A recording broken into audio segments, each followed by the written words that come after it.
Good morning, everyone. I am Henry Crawford, a poet myself and the producer of this Zoom event.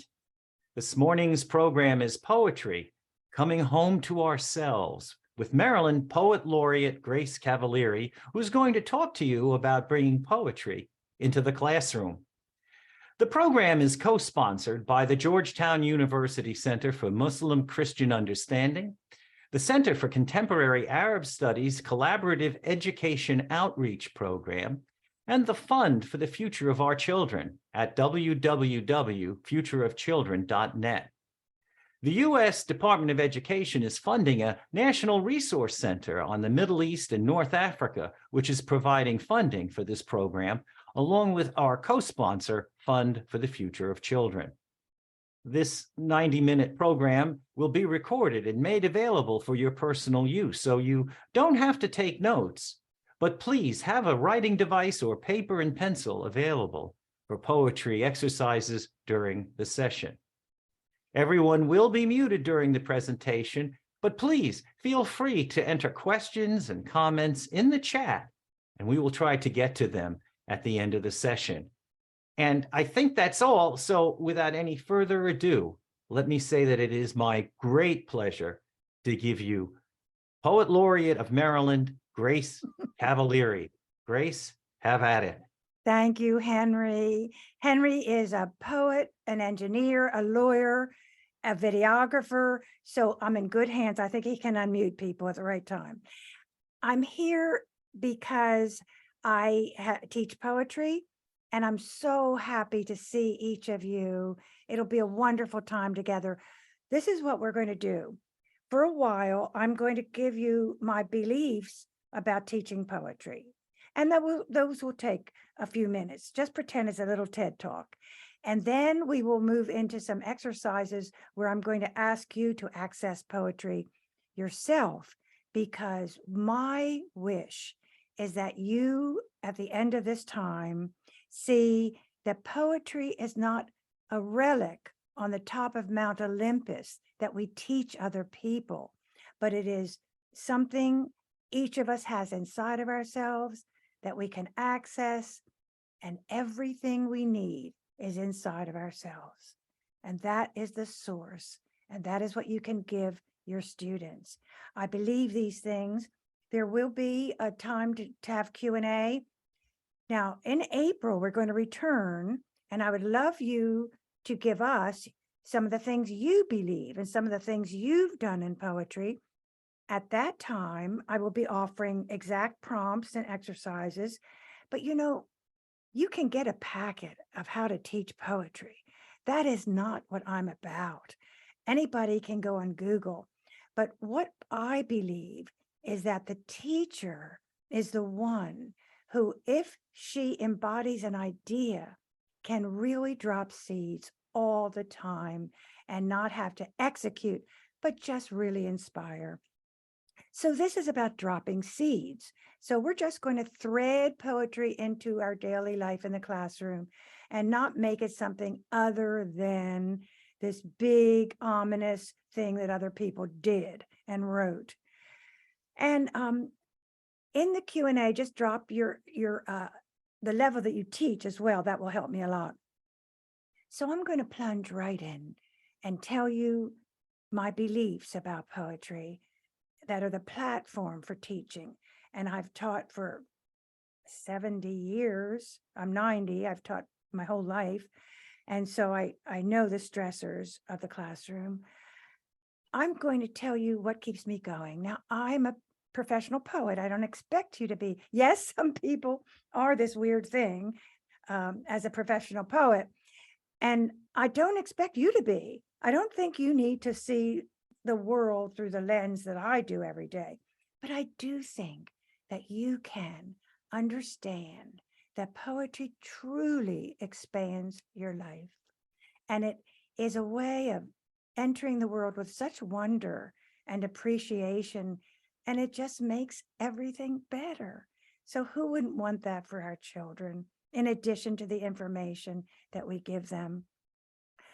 I'm going to plunge right into the 5 things I believe and who sustain me. And the one is the poetry rinses off language. Now, that is a concept. And when I go into the lower grades, I might say that poetry rinses off language. And in the first grade, I said, would you like to wear that little dress all year long? And how dirty would it get? And to the little boy, I say, how dusty would that suit get if you had to wear it every single day for a year? And they get it, And I say, well, language is that way.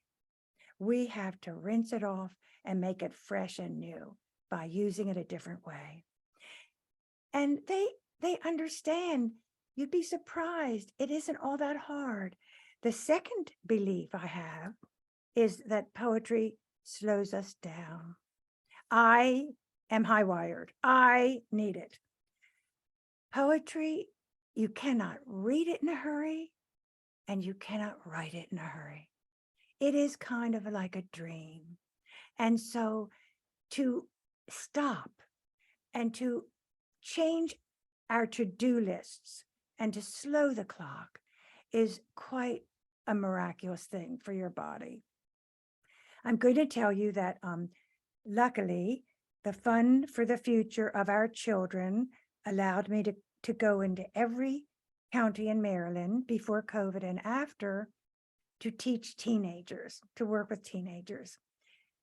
And I have to tell you, to a person, they had never experienced their interior lives. They were wired outward. They were all defenses. They were image. They were reactionary, but they didn't bother to go inward. The exercise I'm going to give you all today is the one that one of the ones I give teenagers. They get in touch with parts of themselves that are revelatory, and they have an extra tool. And when you go through the exercise, you will too. So one young man told me that he got in touch with a remembrance of his grandfather who had died. And it was very important to him. That would not have come up to the surface had he not been given a time and a space to access that. And that's what we do with poetry. And we'll be giving into more methods of doing that also later. If it slows us down, we can appreciate the world more. We can appreciate nature more. We can see the wonders of the world more. We cannot do that on a conveyor belt. So we can bring nature into the classroom with our very verbiage. If we're awake and aware, for instance, a child brings me a buttercup and I say, well, this is as yellow as the sun. That's a simple thing, no big deal. But I have shown that child two ways of thinking. I have expanded the child's understanding of a simple thing. I have created a simile. It is like something else. I have doubled the appreciation of a little flower. That is poetry. A young child might say, I feel sad today. And I could say, oh, you feel like the gray sky. First of all, that shifts the emotion to the language. Second of all, it brings nature into the classroom. And third, it shows image. They're being taught an image without me saying, going to the chalkboard if they still have chalkboards and say, this is an image. Okay. So what I'm asking the teacher to think about is to be and to embody the wonders of the world and to drop them like seeds. And we know that every seed we plant is the one we will water. There are enough seeds of divisiveness in this world that people are watering. We have to do the opposite. If we appreciate nature more, I can say to a young teenager, and I have done older students, to look at a tree or an object for 5 minutes. That is a long time for a teenager.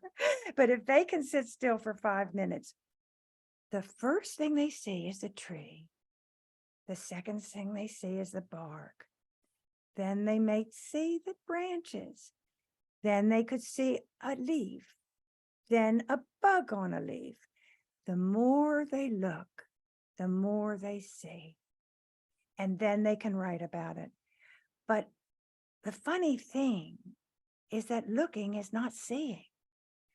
Poetry teaches people to see.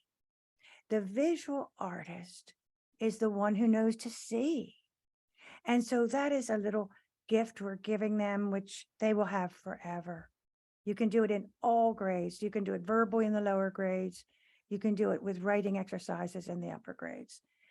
Now, the fourth thing I'd like to say is that poetry makes us less lonely. And if I read a poem by someone that says how I feel, how they experience something in their lives, I say, oh my gosh, thank you. I feel that too, but I just never thought of saying it, or I'd never had the courage to say it. And now I know I'm not alone in this shame or regret or whatever I feel. So that is an invisible bridge that poetry binds us together as humans at a time when we need this more than ever before to know our humanity. So I believe that we can do this with the lower grades when we share our thoughts and feelings, even orally. They get empathy. Young people are very empathetic. They come to me and they say, this one did that one and it was so nice, or, here, take this. They are basically empathetic. Now, unfortunately, we have to teach empathy in separate classes now in the classroom when poetry does this in its very nature. So in the upper grades, when I have them write about the things they feel, and poetry is about feeling, they really get into each other. And you can get some hard stuff. I mean, you're going to get some hard stuff in the teenagers. They want to tell you how they feel. And then you'd never consider never is it therapy. Anything you get from the upper grades, and I teach college, you treat on the page. They give you the worst thing they can say about their parents, and you say, oh, look at that line length. Maybe that could be a shorter line length to make it more compressed. It's always go to the text, because we are not therapists and we are not trained, and we don't want to cross that line. We are all about getting it on the page. And believe me, once you get on the page, whatever hurts, they can put in a drawer and shut the drawer and take it out if they want. But that hurt is in the drawer. So the upper grades are really into empathy. The final thing I say is very high blown, but I believe it.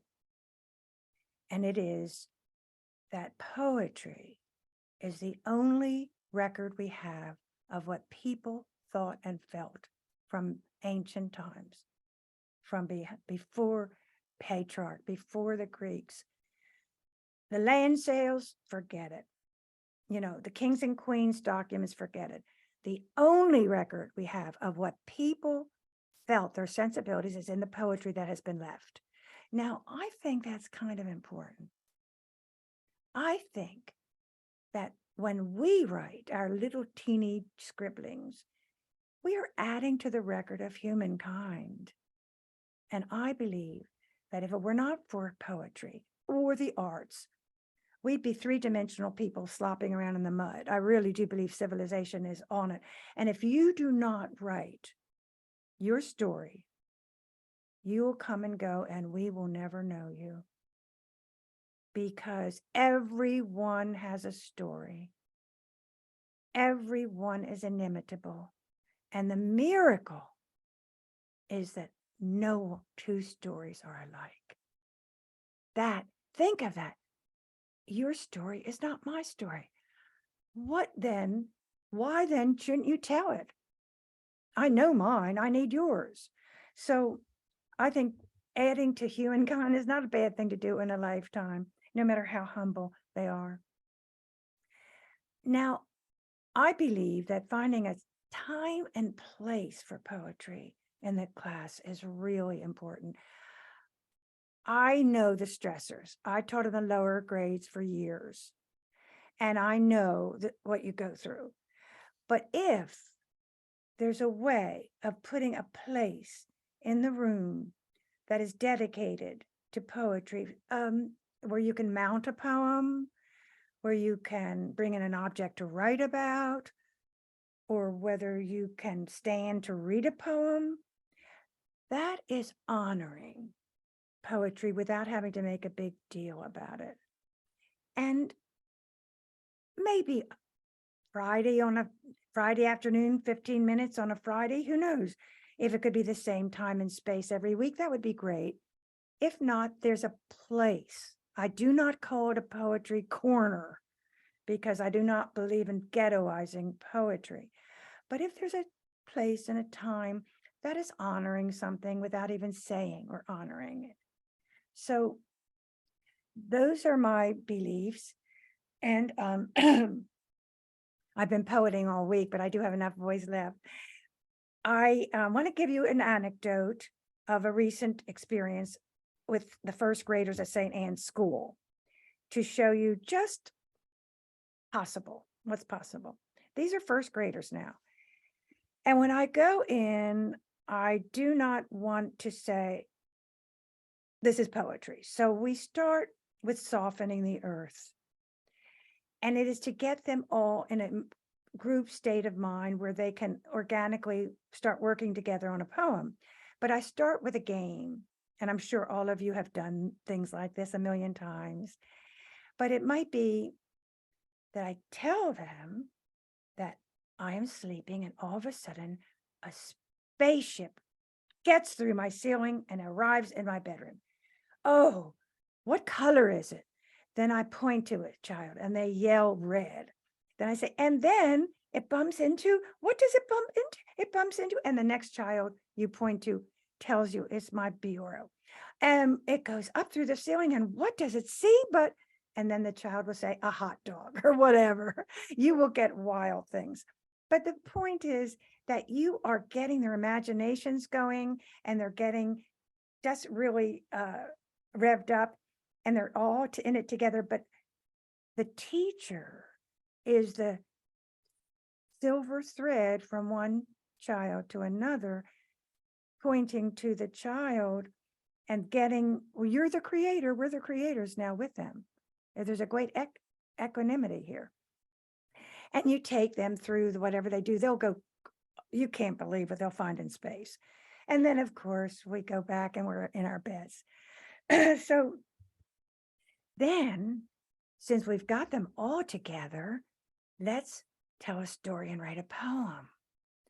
Well, let's find the tiniest creatures we can think of. Well, they thought of a ladybug, and they named the ladybug.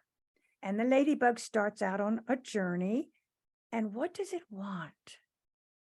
And then we find out, somebody would tell me, what does it wish for? Where is it going? What is it afraid of? As we take the little ladybug on a trip, the children will attribute their own feelings to this ladybug. It's afraid the school is going to burn down? No, it's safe over here under a leaf. The children will bring in a lot of their own fears. As I say, we're not in this to therapeutize. So we get that little lady. We always want the bug to wish for something, to wonder about something, to love something, to be afraid of something, all the things that we are. Then that little ladybug, we get it safely home, of course. But once again, you are the creator with them. Now, here's the bonus. This class wrote me a book of poems. Phonetically, of course, there were hieroglyphics, and Of course, they had tiny creatures that all had obstacles to overcome. And guess what? They all got home. They had departures better than mine. That book is on its way to the George Washington University Melvin Gelvin Library Special Collections for scholars in the future to see what a first grader can do. And that is a masterwork that I believe is a contribution to the library. Those little first graders don't know it and they don't care, but I do. And I know it and I care. So that's my story. And we are going to talk about now how we are the sources of poetry. Do we have any chats yet? Anything in the chat? Okay, we'll say that for Q&A. But if you do have thoughts along the way, just put them there and we'll get to them at the end. And put your grade level down. So now I'm going to put you through the creation of a poem from your own life. Could we breathe for a minute? Just take a deep breath. Before writing, I always do meditate, but this time we'll just take a deep breath, because in that moment when you're doing nothing but breathing is the only time you're really in the moment. It's the only time you're not. And in meditation, I even get into my recipes sometimes, but in the moment of breathing, that's all I can do. So deep breath. Now I'm going to tell you something that caught fire across the country. I had a spiritual leader give a session I attended, and his name was Brian Christopher. And he told us that every one of our lives were buildings, and each floor of our life was a different year of our life. So that I am 90, I have 90 floors, I'm a skyscraper. You might be 20, 30, you have 20, 30 floors.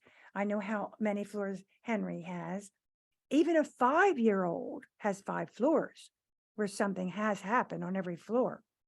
So if I go into the elevator of my life and push the button and go up through the floors, I might stop on the 10th floor, which would be the 5th grade, where I see somebody in the schoolyard who is bullying someone and I cannot help that person.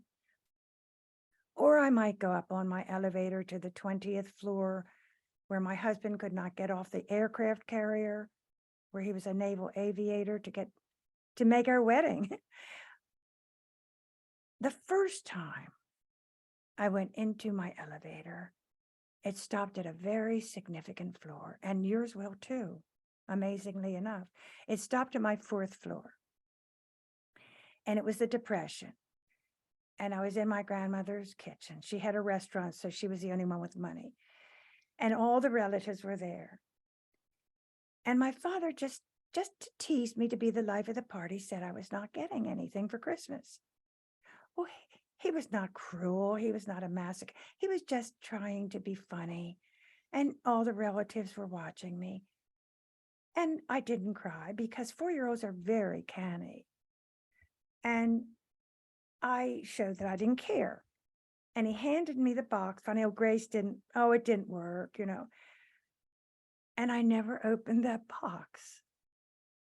I never opened that box, because that was the only power I had. Now, that's not a big thing. It's not a tragedy or a death. But when my elevator stopped on the 4th floor 4, I got a poem out of that. And there is something on every floor that is still there. That is your database. It goes nowhere at all. Your past is always there in your elevator. So what we're going to do is not make a poem right away. We're going to access a poem. And I'm going to ask that you maybe close your eyes a minute and push that button and see where it stops. Get off, look around. You may see your parents arguing. You may see a wonderful surprise party, but just watch that film. Just watch that film on the floor and see what happens. And then write down from margin to margin. I was in the schoolyard. I saw the boys bullying someone. I could not get there. I was too small. Whatever the film is, just write it from margin to margin without caring about anything. And then we would talk about how to make it into a poem. But first of all, everything you need is inside of your body. And at some point, the young people will learn that too, and their lives will be much, much richer for it. So let us take 8 minutes, maybe 10 minutes, just if you get a paragraph, that's fine. So let's just stop and go on your whatever device you use. I still use a pen and pencil because I was born in 1932, but you just write from margin to margin. And we will share what we have if you wish.